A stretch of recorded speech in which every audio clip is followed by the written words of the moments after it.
Hi, I'm Holly, And I'm Horace. and together we are Travels with the Big Guy. We are here in Quito, Ecuador. And we have been traveling. We were in Africa for the last year, so we've fallen behind on videos. So what do we have to do, Holly? We're going to try and play catch up in the next month or so. So we want to share with you as how seniors like us and you can travel on a budget. It's a can do. So Horace, what's the first thing you would tell someone to do when they're thinking about traveling? I would say call the airline, because some airline offer senior discounts, and understand that each airline has a different age group for what they refer to as a senior. But sometimes they advertise it online.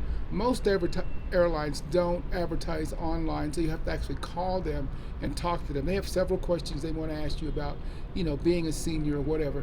But that's the first thing I would say that you could do when looking for a discount. First thing for sure. Okay, Holly. So what else can people do to save money when traveling?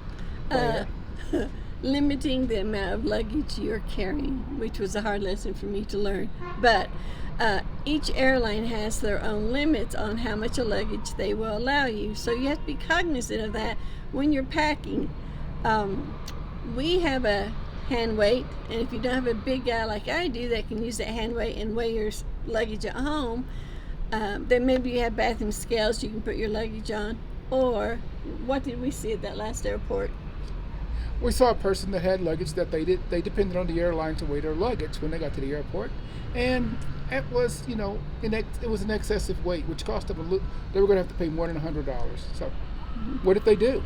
They pulled the luggage back out and they started going through it, seeing what they could put on and wear or carry on the plane. So yeah, I'm sure it wasn't a good feeling for them.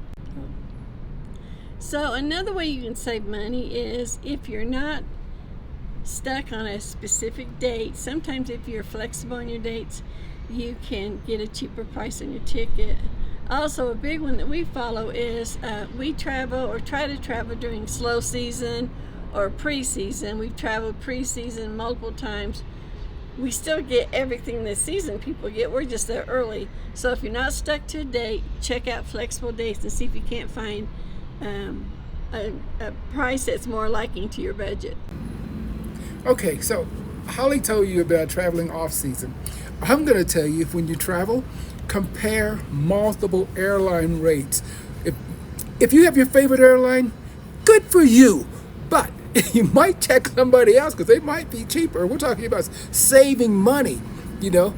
Sometimes favorites don't always save you money.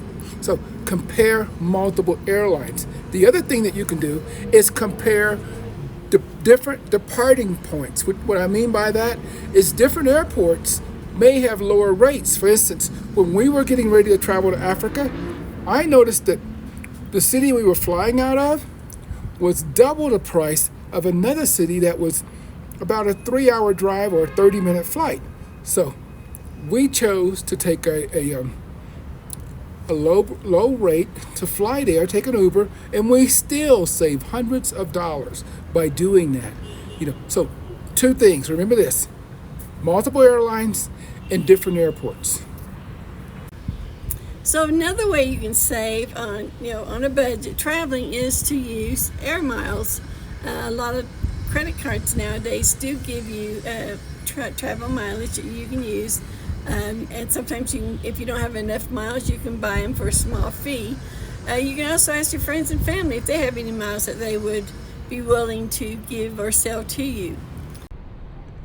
So another way, this one is a no-brainer for saving money while you're traveling on a budget, is whether you're using Airbnb or an apartment or whatever, a hotel, look for the free stuff, free attractions in that area for entertainment. To me, this is just a big yes. The first thing we look at is what can we do free, and then we'll decide if there's something we want to spend money on. We'll work that into our budget. But free entertainment is awesome.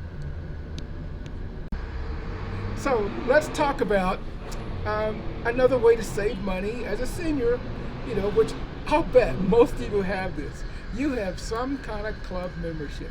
And those club memberships, they have travel and entertainment sections in those memberships.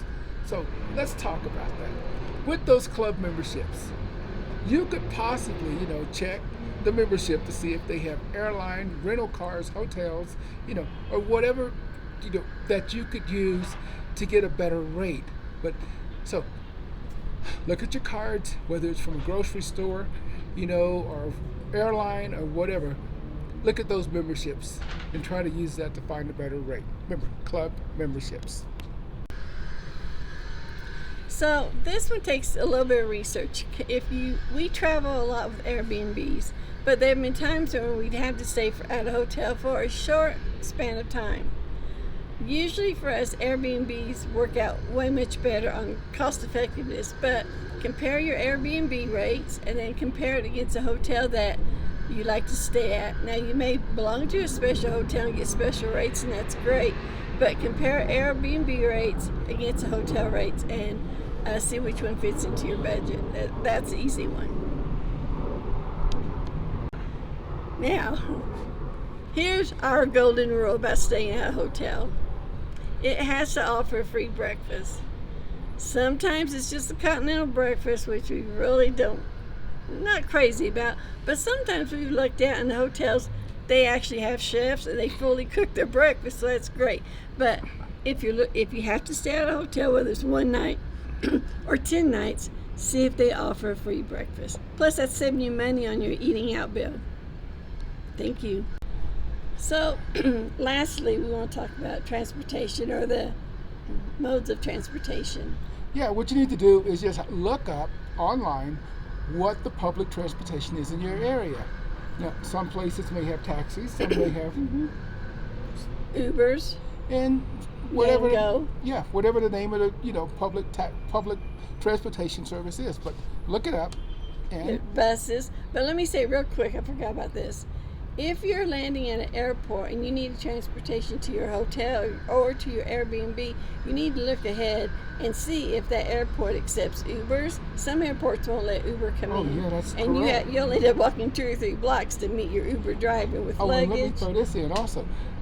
Depending on where you're traveling, some Ubers do not want you sitting in the back seat, and some taxis don't want you sitting in the back seat.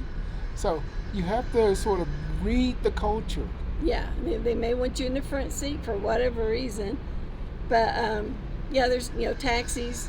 And the taxis we like are the ones that run with the meter inside. Yes. The other taxis without a meter, we have been taken on a ride before, and it was not a good feeling. So bottom line, we're going to talk to you about safety, when it comes to riding an Uber, taxi, all of those public transportation modes. We're going to talk to you about that on another video. So we just want to thank you for joining us today. We really apologize for being so lax in our videos, but for various reasons, we are way behind. But and we're going to catch up on those videos. In the meantime, check out this beautiful scenery.